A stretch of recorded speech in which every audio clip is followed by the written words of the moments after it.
بسم الله الرحمن الرحيم.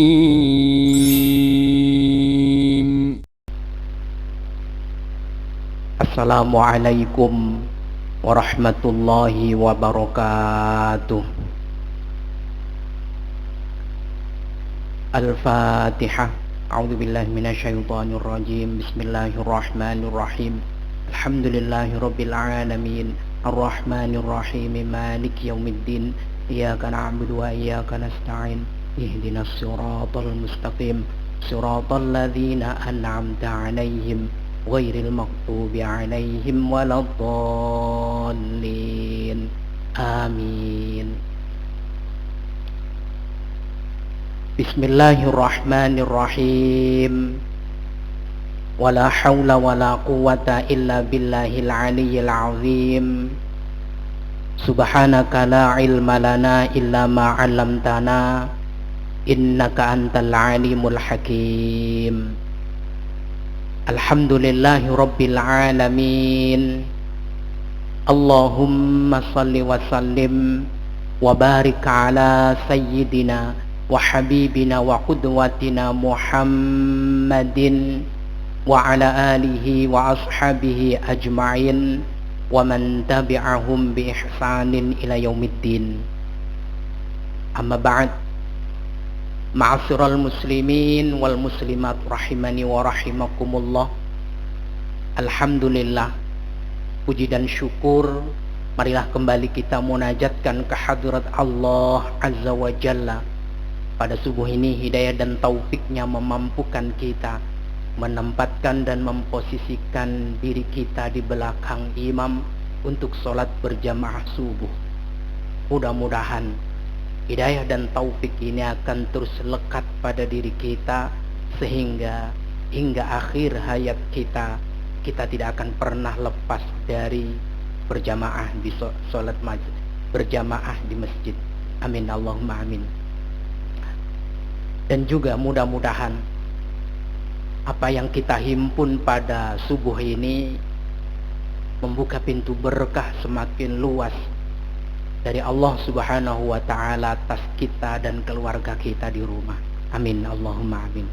Salawat dan salam mari bersama kita sanjungkan atas Nabiuna Muhammad sallallahu alaihi wasallam, juga atas keluarganya, para sahabatnya, serta semua pengikut setianya hingga akhir zaman nanti. Bapak Ibu hadirin wal hadirat rahimani wa rahimakumullah. Kita melanjutkan ngaji fikih salat. Kita akan memerinci arkanus salat, yaitu rukun-rukun salat. Sebagai review yang telah saya jabarkan pada pertemuan-pertemuan sebelumnya, bahwa rukun-rukun salat ada 14. Yang pertama adalah niat. Yang kedua, al-qiyam fil fardi ma'al qudrati, berdiri bagi yang mampu, khususnya di sholat fardu 5 waktu. Yang ketiga adalah takbiratul ihram. Poin 1, niat, dan kedua tentang berdiri sudah kita kaji dan kita jelaskan pada pertemuan-pertemuan sebelum. Pada kesempatan ini kita akan bersama-sama mengupas insyaallah tuntas poin ketiga dari rukun-rukun salat, yaitu takbiratul ihram. Bapak Ibu hadirin wal hadirat sekalian yang dirahmati Allah, saya yakin hakul yakin rukun ketiga ini sudah kita lakukan dan sudah kita ketahui. Mudah-mudahan apa yang saya sampaikan nanti menjadi pengingat lagi dan menjadi semakin mantap apa yang kita ingat, kemudian terwujud dalam amal-amal salih kita.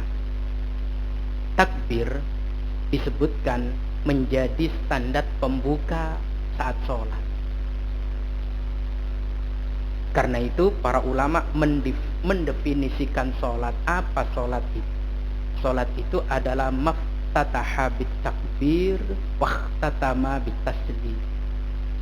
Salat itu adalah ritual ibadah yang dimulai dengan bacaan takbir dan ditutup dengan salam. Itu disebut salat. Karenanya seperti halnya sujud tilawah itu bukan disebut salat, tapi disebut qit'atum minas shalah, mengerjakan salah satu pokok dari salat, itu sujud tilawah. Namun demikian, sujud tilawah termasuk sujud syukur, meskipun itu bukan salat karena tidak dimulai dengan takbir dan tidak ditutup dengan salam, karena itu qit'atum minas shalah, bagian penting dari salat, ya kudu tetap memenuhi standar atau syarat syah prasolat. Orang sujud syukur, sujud tilawah kudu suci, ya. Kudu nutup aurat, ya. Menghadap kiblat, ya. Karenanya siapa saja yang dia sujud syukur namun tidak dalam keadaan suci dan atau tidak dalam keadaan menutup aurat dan atau tidak menghadap kiblat, maka itu tidak sah. Karena sujud syukur, sujud tilawah adalah bagian penting dari sholat meskipun bukan sholat. Sholat jenazah meskipun tanpa ruku, tanpa sujud, tanpa duduk, tetap disebut sholat. Kenapa? Karena dimulai dari takbir, ditutup dengan salam. Maka yang disebut sholat itu bukan ditinjau dari keutuhan gerak-geriknya atau posisinya, tapi ditinjau dari apa untuk membuka atau memulainya dan apa untuk mengakhiri. Sholat itu dimulai dengan takbir, ditutup dengan salam. Nah, ada beberapa hal yang sangat penting untuk kita evaluasi kembali. Mudah-mudahan jika ada yang kurang pas, di subuh ini kita paskan. Yang pertama, yang perlu kita pahami dengan penuh keyakinan bahwa takbiratul ihram itu kategorinya adalah ruknun qauliyun. Rukun qauli. Apa rukun qauli? Adalah rukun yang harus diucapkan. Rukun yang harus diucapkan. Karena harus diucapkan, perhatikan lisan. Qauliyun itu ada dua standar. Yang pertama, didengar suaranya atau bersuara. Yang kedua, bergerak sepasang bibirnya. Maka kalau takbir namun tidak terdengar suara, meskipun yang mendengar adalah telinganya sendiri, bibirnya tidak bergerak, maka bukan disebut qauliyun. Bibirnya mingkem, tak ada suara. Tangan memang diangkat, kemudian tangan bersedekap, tapi tanpa suara, tanpa bergerak bibir, itu bukan qauliyun, bukan ucapan.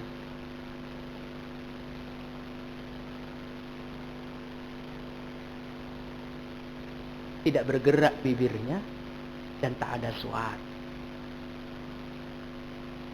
Sama dengan ini kesalahan.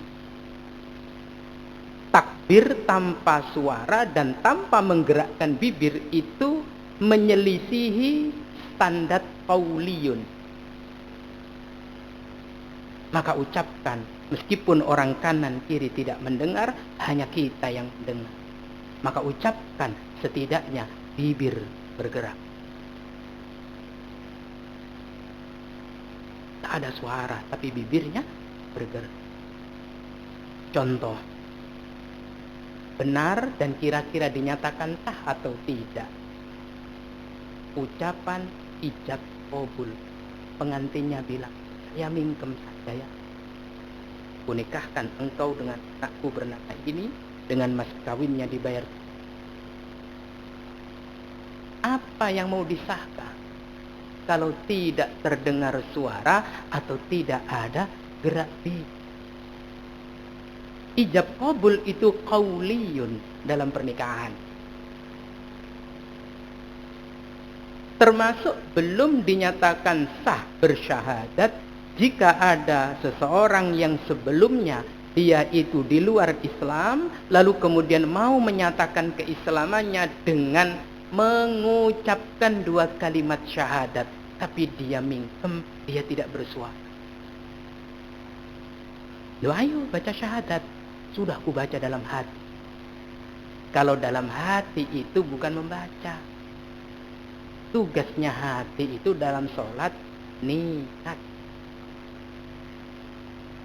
Tugasnya hati saat sholat itu nih. Kalau qauliyun takbiratul ihram itu tugasnya lisan. Maka setidaknya bibir bergerak atau bahkan terdengar suara lirih meskipun hanya yang mendengar dirinya sendiri.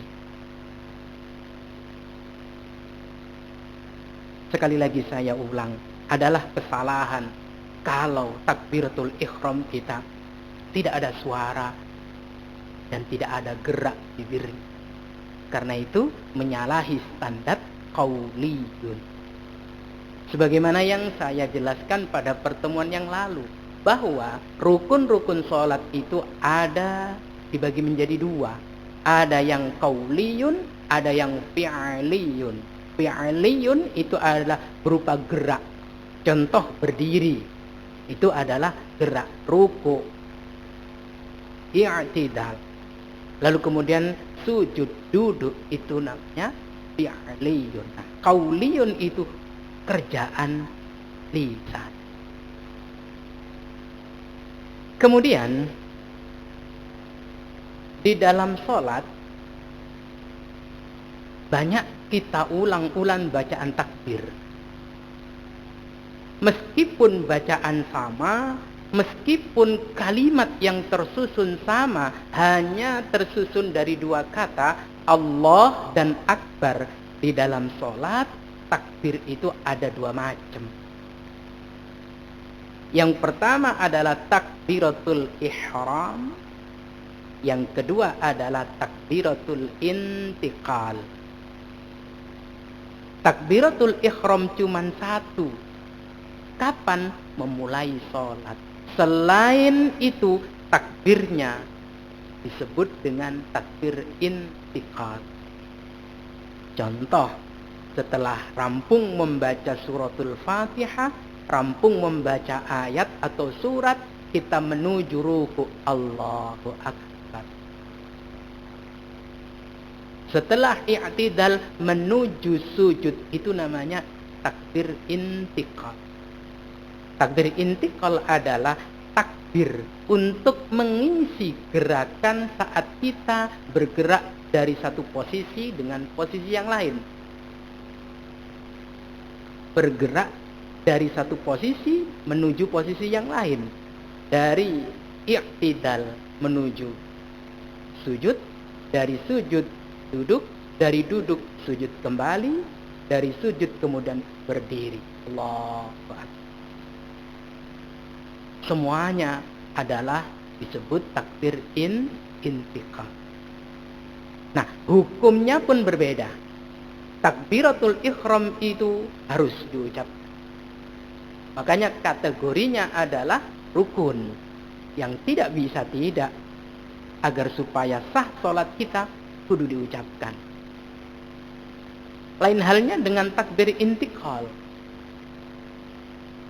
Takbir intiqal status hukumnya bukan wajib, bukan harus, tapi sunnah. Dia menyempurnakan.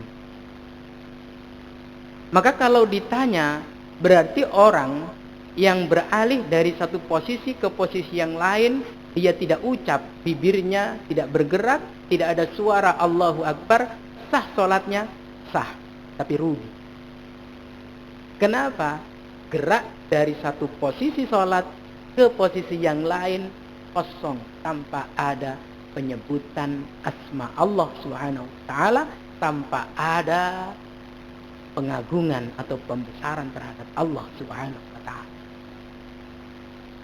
Yang Allahu Akbar pertama itu takbiratul ihram. Selainnya meskipun lebih banyak itu disebut intikal, hukumnya sunnah. Nah, yang paling penting berarti takbiratul ihram. Semuanya penting, tapi yang paling penting adalah takbiratul ihram. Sekali lagi saya sampaikan, bersuaralah, gerakkanlah bibir.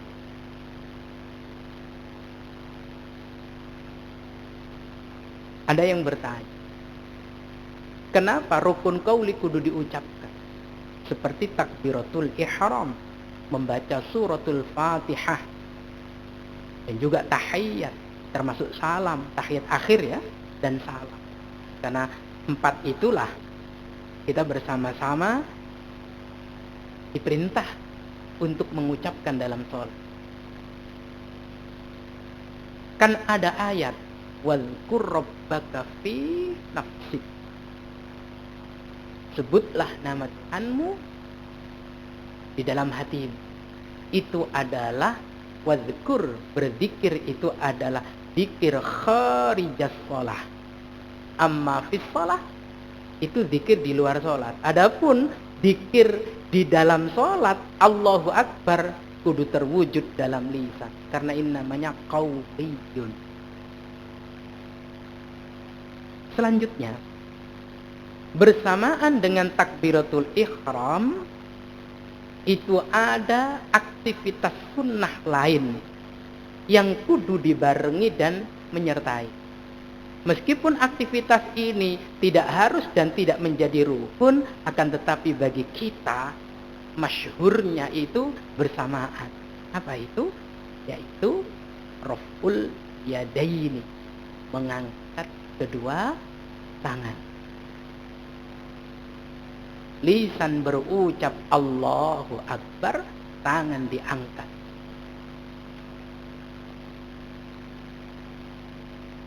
Bersamaan. Bacaan Allahu Akbar dengan mengangkat tangan, Allahu Akbar rukun, harus diucapkan. Mengangkat tangan, lagi-lagi saya sebutkan hukumnya supaya kita bisa membedakan, itu sunnah. Andaikan tidak diangkat, tetap sah sholatnya, tapi kurang sempurna. Ini kalau kita mengikuti kajian-kajian ala madhabina, diangkat tangannya Allahu Akbar. Sehingga kemudian ada di sini dua hal yang sinergi. Badan bergerak atau tangan bergerak, lisan berucap. Itulah mengapa dalam ijab qabul, meskipun tidak harus bersalaman dengan wali nikah, tapi kemudian disertakan, nanti kalau saya goyang, ucapkan. Itu mencoba untuk menselaraskan apa yang di lisan dengan perbuatan. Jangan saling mendahului dan jangan terlambat. Allahu Akbar. Mengangkatnya bersamaan dengan kalam Allahu Akbar. Allahu Akbar. Terlambat gerak. Jangan. Atau gerak dulu. Allahu Akbar. Terlambat ucapan. Belajar menselaraskan antara ucap dan apa yang kita perbuat. Kita tidak sedang membahas sampai di mana angkat tangannya lurus pundakkah atau lurus telinga. Tidak sedang membahas itu, karena itu bagian dari kesunahan. Sekali lagi, kita fokus membahas tentang rukun. yang harus.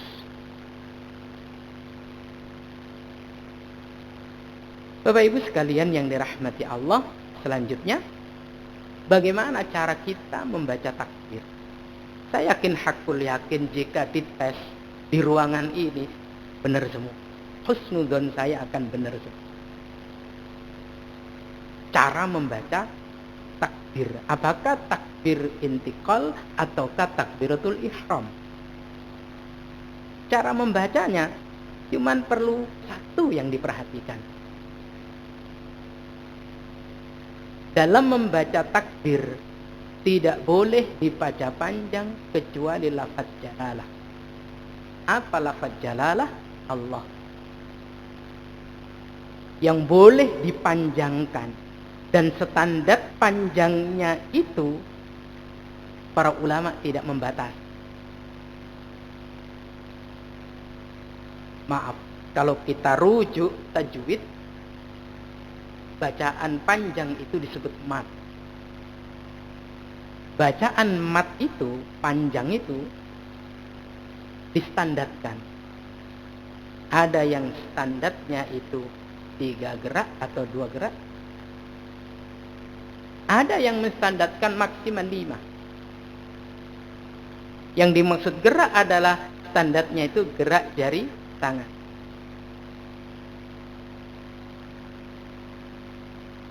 Maka sekali lagi, tidak ada yang boleh panjang saat membaca takbir, takbir apapun. Lebih-lebih takbiratul ihram, karena takbiratul ihram itu teramat sangat sakral.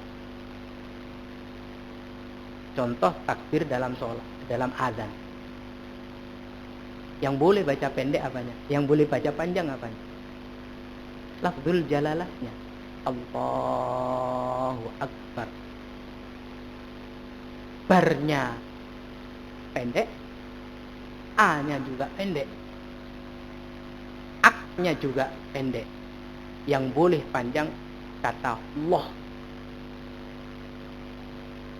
Maka jangan takut salah dan jangan takut keliru untuk memanjangkan lafzul jalalah. Allahu Akbar. Kalau kita takut memanjangkan kata lafzul jalalah, mulailah kita khawatir jangan-jangan lafzul jalalahnya tidak kita panjangkan sama dengan yang lain. Allahu Akbar. Panjang. Di sini para ulama tajwid yang pernah saya pelajari itu tidak cukup berani untuk mengatur panjangnya lafzul jalalah saat diucapkan. Maka perhatikan, panjangnya Allahu Akbar saat itu memulai kumandang azan, berapa panjangnya? Nggak ada yang punya standar berapa gerak itu, nggak ada. Akhirnya yang menentukan adalah panjang nafas.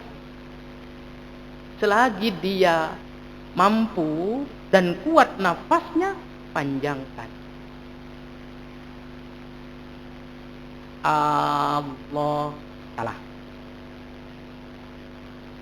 Allahu Akbar, salah. Allahu Akbar, salah. Yang boleh dipanjangkan hanya Allah. Maka sekali lagi, panjang.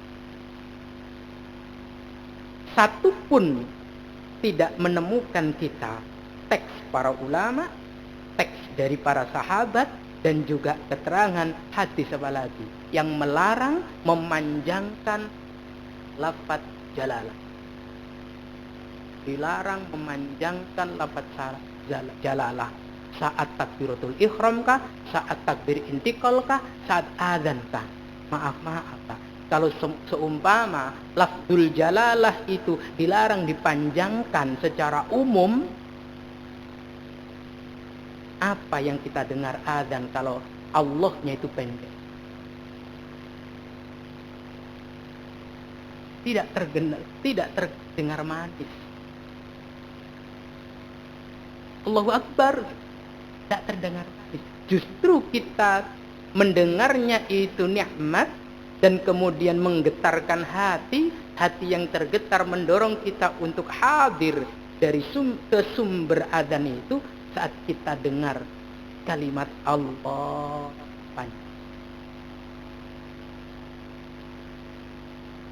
Jangan juga takut kalau adzan.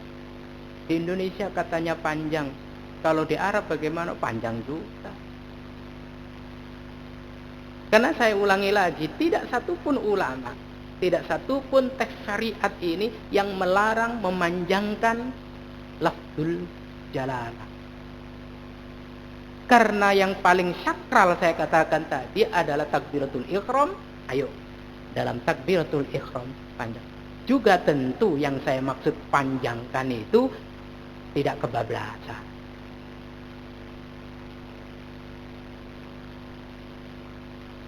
Itu cara membaca lafzul jalalah. Selanjutnya yang terakhir, jumlah bacaan takbir dalam sholat. Pernah menghitung? Kalau 2 rakaat berapa kali diulang takbir? Yang jelas, yang satu, yang pertama adalah takbiratul ihram.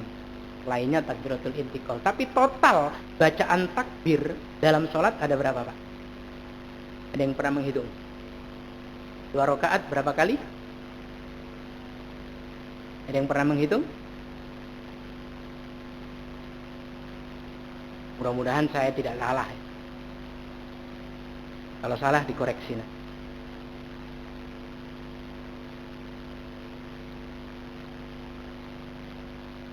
Kenapa? Kalau 2 rakaat, setidaknya takbiratul ihram itu kita ulang 11. Sekali lagi kalau salah, boleh dikoreksi, Pak. Sekarang juga akan saya edit.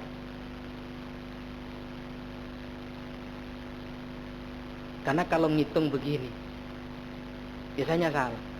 Saya ngitung ini sambil praktek kayak sholat. Saya ketemu. Itu pun sangat mungkin keliru. Kita dapati membaca takbir itu ketika sholat 2 rakaat seperti subuh tadi 11 kali. Maghrib 17 kali. 4 rakaat zuhur, asar, maghrib gitu. Zuhur, asar, isya 23 kali. Maka perhatikan dalam 5 waktu berapa kali kita mengucapkan takbir. Dan yang paling banyak adalah takbir yang hukumnya sunnah, yang tadi kita kenal dengan sebutan takbir intiqal. Dan mudah-mudahan ini selalu menghiasi lisan kita. Allahumma. Akan bertambah tentunya kalimat takbir itu kalau seumpama takbir diseret-seret ke demo.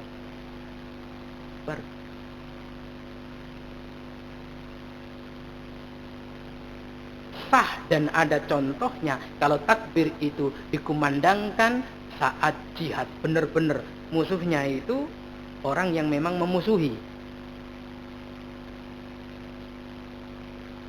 Maka takbir itu memang bukan hanya takbiratul ihram, bukan hanya takbir intiqal. Di luar sholat ada beberapa macam takbir sesuai dengan niat.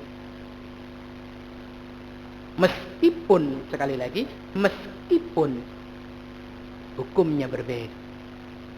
Nah, memetikkan takbir saat demo seperti apa? Istaftiqal. Apakah itu sesuai tempat? Mari kita tanya pada hati kita masing-masing. Bapak Ibu sekalian yang dirahmati Allah, apalagi kalau sampai untuk menyemangati dengan takbir ternyata yang dihadapannya sesama muslim. Sesama muslim, ayo takbiratul ihram dan takbir intiqal. Yang terakhir Bapak Ibu sekalian adalah makna kirati. Apa yang jenengan pahami saat melafadzkan lisan ini kalimat takbir. Takbir apapun. takbir ihram atau takbir intikal atau takbir yang lain. Apa yang merasuk dalam jiwa kita menjadi energinya. Arti secara bebasnya Allah Akbaru, Maha Besar. Maha besar. Bukan hanya besar, tapi maha. Makanya ada ya, kiai saya, salah satu kiai saya itu ada yang tidak setuju penggunaan kata maha itu kepada selain Allah.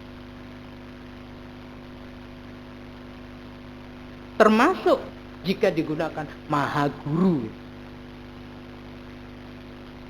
mahasiswa. Agar supaya kata maha itu steril, hanya untuk Allah. Karena kata maha itu menggambarkan kesempurnaan. Kata maha itu menunjukkan puncak keluhuran dan keagungan. Siapa yang sempurna? Siapa yang agung dan luhur mencapai puncaknya? Tidak ada. Hanya Allah Azza wa Jalla. Meskipun guru-guru kita yang lain nggak ada masalah. Siswa, siswi, guru.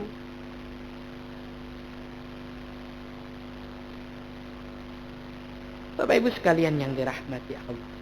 Satu makna saja yang mesti kita serap saat kita melafadzkan Allahu Akbar. Yang harus kita rasakan adalah saya dan dunia serta isi kecil. Yang maha besar hanya Allah. Kalau kiai saya dulu mengatakan, saat lisan ini mengucapkan Allahu Akbar, tangan ini kita angkat, pastikan semuanya kecil, semuanya kerdil. Harta saya kecil, kerdil. Jabatan saya kecil dan kerdil. Saya pun kecil dan kerdil. Maka mengkerdilkan dan mengkecilkan segala-galanya di hadapan Allah Subhanahu wa ta'ala. Maka dianggap gagal memaknai takbiratul ihram manakala kita mengucapkan Allahu Akbar tapi merasa besar.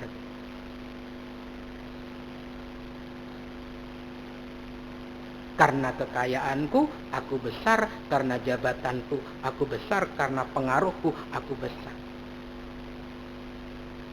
Dan yang terpraktekkan memang begitu, Pak. Mohon maaf.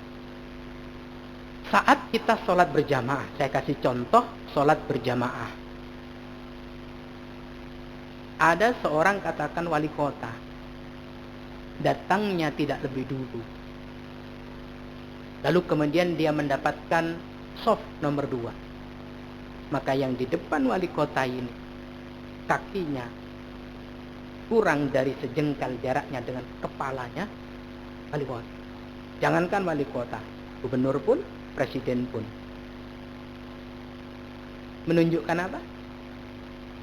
Jabatannya mesti diletakkan di rumah atau di tempat di kantor. Saat sholat semuanya setara, semuanya sederajat. Apa? Kecil kerdil. Dengan kalimat Allah Akbar. Bahkan maaf, Bapak berani mendekatkan kaki Bapak ke kepala orang tua. Kepala ibu atau kepala Bapak. Saya yakin itu disebut tidak sopan. Tapi kenapa menjadi tidak ada kata tidak sopan saat sholat? Bapakku di belakang, bapak saya di belakang. Ya otomatis kepala bapak saya hanya berjarak kurang dari 1 jengkal dengan kaki saya. Saya berjamaah dengan ibu kandung, yang mestinya surga saya berada di telapak kakinya karena saya jadi imam.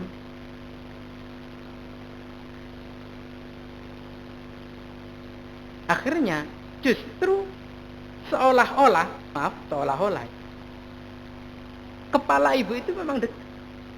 dengan telapak kaki saya. Ini sudah menggambarkan, benar-benar menggambarkan betapa orang yang sholat itu hartanya, kekayaannya, pengaruhnya, ketokohannya semua diletakkan di luar masjid. Begitu masuk masjid, kita dalam satu komando dan kita satu derajat dan satu harkat. Siapa? Hamba Allah.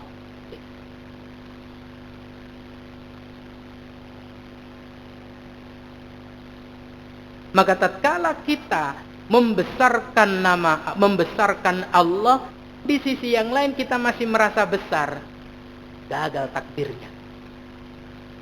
Salatnya sah, tapi pemaknaannya tidak ada. Salatnya sah, tapi zong dia. Tidak mampu mengkerdilkan diri, mengecilkan diri di hadapan Allah Subhanahu wa ta'ala. Saat rukuk, semulia apapun orang di belakang kita, maaf Pak, saya sebut vulgar ya, kepalanya kudu deket pantat saya. Raja sekalipun, Pak, saya tidak mau. Saya ini kan seumpama pejabat tinggi, tak mau saya deket pantat seseorang, tidak mau saya deket saja. Datanglah ke masjid lebih dulu.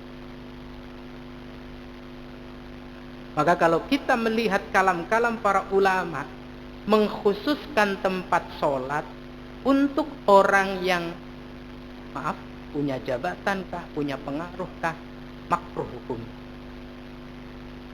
Maaf, kadang-kadang kita begitu. Kenapa ada sajadah di situ? Di saf pertama untuk imam, good. Karena imam memang untuk siapa? Khatib, good. Tapi untuk siapa? Ini untuk para pejabat. Sehingga yang datang lebih dulu tidak bisa menikmati dan merasakan saf pertama. Maaf, bahasa umum kita dikaplingkan. Kalau boleh saya menggunakan kata tidak boleh, memang tidak boleh. Kalaupun dilakukan memang tidak berdosa. Tapi itu makruh hukum. Nggak suka. Karena saf pertama adalah haknya orang yang lebih dulu datang ke.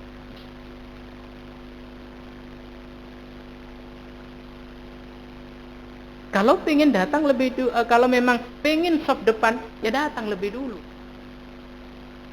Jangan kemudian mentahjir, ya, mengkapling itu, padahal belum datang. Sudah disiapkan sajadah 1, 2, 3, ini untuk Bapak A, ini Bapak. Ternyata sholat Jumatnya di masjid lain.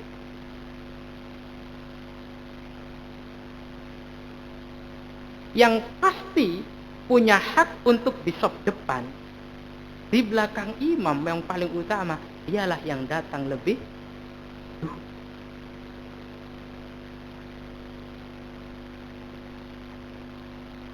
Cuman kadang kita itu harus mengalahkan syariat dibandingkan protokol.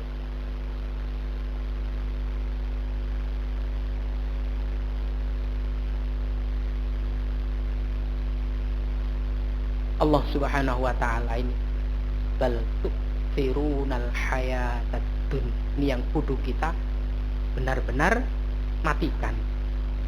Tetapi kamu, meskipun dalam teksnya itu disebutkan orang-orang kafir memilih kehidupan dunia, padahal wal akhiratu khairu wa abqa.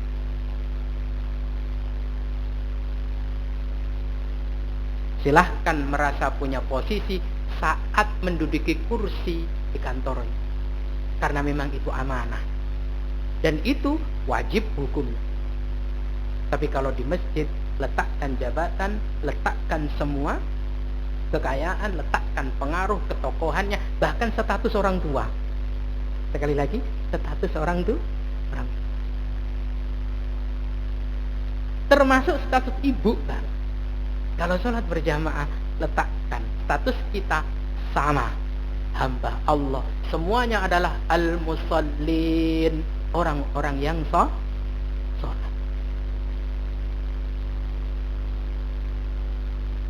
Sebagai penutup, satu pertanyaan kita jawab dalam hati. Sudahkah takbir kita mengecilkan dan mengerdilkan kita?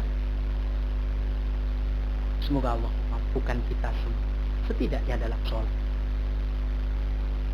Allahumma khilaf dan kurang maaf. Wallahu a'lam bissawab.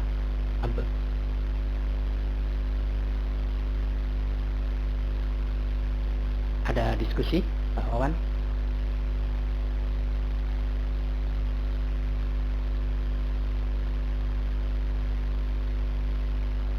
Angkat tangan. Oke. Mudah-mudahan kita diberi waktu dan kesehatan untuk ngaji sampai di kesunahan angkat tangan. Okay. Mengangkat tangan jika sholatnya 2 rakaat. Pertama saat takbiratul ihram, kedua saat i'tidal, dan setelah itu tidak ada. Kalau memang 2 rakaat berarti 3 kali ya angkat tangan. Takbiratul ihram, i'tidal 2 kali. Allahu Akbar.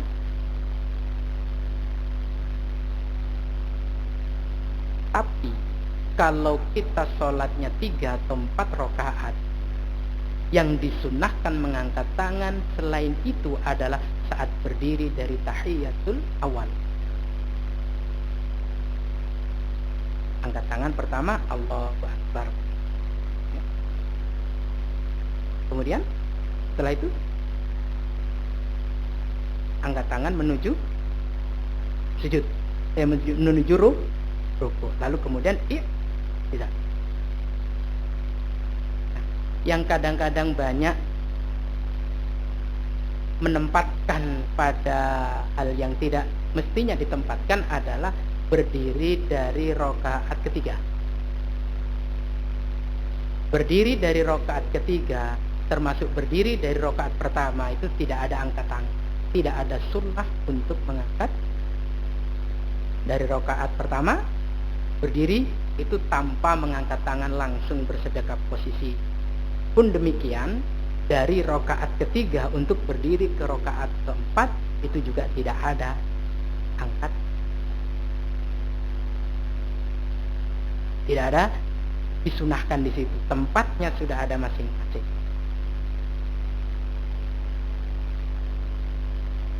Bisa dipahami? Karena kalau sudah terbiasa kadang-kadang susah untuk mengendalikan. Dari rakaat pertama tetap kita angkat. Ya memang batalkah sholatnya? Enggak. Yang dikhawatirkan adalah menambah gerakan sholat tidak sesuai juklaknya.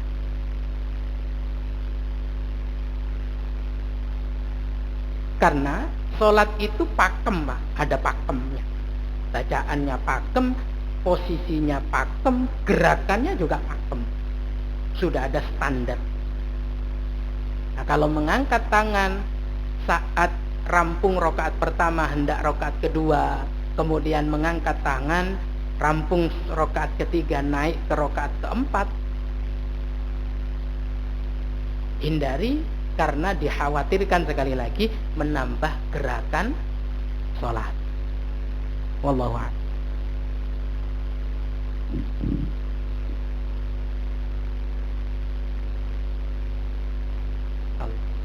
Kalau dalam tajwid itu lafzul jalalah memang bisa dibaca dengan 2 suara yang kita dengar. Disebut Allah kapan? Kalau sebelumnya itu, sebelum lafaz Allah itu berharokat kasrah. Bismillah.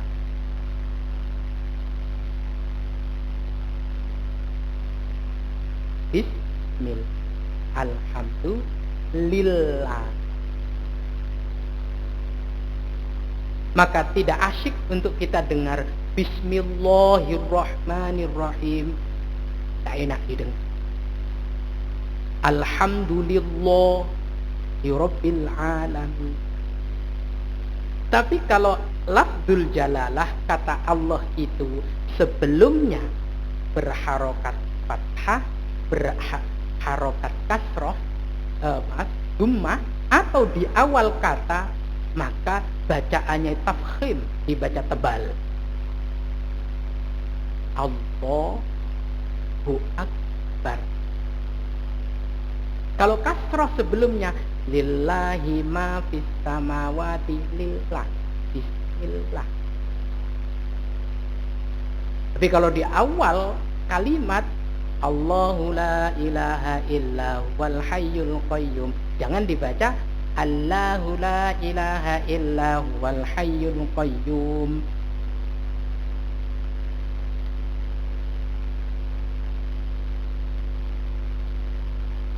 Jadi Pak,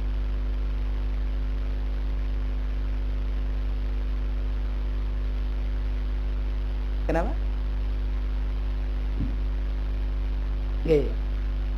Para ulama berbeda pendapat. Apakah Allah itu salah ketika dibaca tebal, padahal kalimat sebelumnya huruf terakhirnya itu berharokat kasrah? Itu bisa dibenarkan. Jumhurul ulama mengatakan dibenarkan. Seumpama dibaca Bismillahirrahmanirrahim, itu jumhur ulama mengatakan tidak berpengaruh terhadap keabsahan sholat. Namun sekali lagi, membaca Al-Quran itu ada aturan. Bukan hanya ada aturan, juga ada contoh. Karena bismillah, dibaca bismillah itu memang tidak mempengaruhi makna. Makna tidak berubah. Akan tetapi sekali lagi, tidak sesuai contohnya dan juga menyalahi aturannya. Aturan itu muncul karena ada contoh. Tidak pernah lisan mulia Nabi Shallallahu Alaihi Wasallam membaca tafkhim kalimat kata Allah lafzul jalalah, yang lafzul jalalah itu sebelumnya huruf terakhir, kata sebelumnya huruf terakhirnya itu kasrah.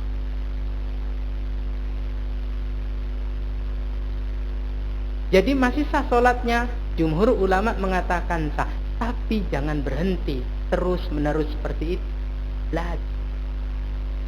Wah, ini persoalan lisan saya yang sudah tidak bisa. Ya sudah, balik mulai kecil lagi, sudah tidak bisa. Karena masih terdengar memang Alhamdulillah. Kadang-kadang ada, marilah kita dengar seperti ini. Ya memang tidak salah kalau kita mengukurnya dari segi ilmu ilmu tajwid. Tapi kalau dari segi ilmu fikih tidak merubah makna, tidak ada masalah. Kita tinggal lihat dari sisi mana. Mari kita akhiri majelis ini dengan membacaan hamdallah. Pernah dengar? Kita mulai majelis ini dengan mengucapkan basmallah. Kalau basmalah ya, hamdalah ya, karena itu sekedar sebutan. Tapi kalimat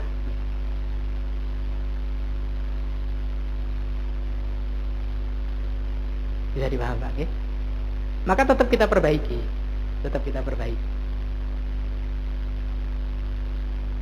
Ya kita minta tasbih lah kepada guru-guru kita yang ada di sekitar kita. Kalau memang saya itu terbiasa Allah. Makanya jujur, jenengan bisa lihat dalam beberapa tulisan saya, kalau saya membuat slide atau saya membuat semacam tulisan, saya tidak mau meskipun banyak guru-guru bahasa Indonesia memprotes. Setiap kata Allah Subhanahu wa Ta'ala, saya selalu pakai U. Ustaz, dalam aturan bahasa Indonesia, Allah itu tulisannya A, meskipun bacanya Allah. Saya tidak mau. Kenapa? Bagi orang-orang tertentu itu akan membaca Allah. Sehingga kemudian ketika tulisan seumpama artikel dalam agama Islam dengan artikel dengan agama selain Islam, tulisannya sama-sama Allah. Rasulullah, yang benar itu banyak tulisan Rasulullah tulisannya kan. Tapi saya enggak, kalau tulisan saya Rasulullah pakai U. Itu prinsip saya, jenengan jangan ikut saya. Ikutlah aturan bahasa Indonesia. Enggak sama. Apa itu? Sama saja. Jadi Allah sama Allah itu kalau dalam Islam sama. Cuman kemudian menjadi tidak nyaman memang karena agama selain Islam itu juga menyebut Allah. Nah, yang tidak enak itu kalau kemudian sebut putra Allah. Padahal dalam kita lam yalid wa lam yulad, tapi disebut anak Allah. Yang itu kemudian menyebutkan salisu salasa. Menjadi tidak esa lagi Allah Subhanahu wa taala ketika disebut anak Allah atau putra Allah. Banyak tulisan. Maka dalam prinsip saya sekali lagi, Rasulullah selalu saya tulis dengan O. Rasulullah. Gitu. Allah selalu saya tulis O, tidak pakai A. Maka saya pada teman-teman kalau membuat tulisan, mohon maaf, kalau mau diedit silahkan diedit. Kalau enggak pun itu saya. Bandel Pak Bukhari enggak apa-apa. Saya bandel dalam hal ini. Jadi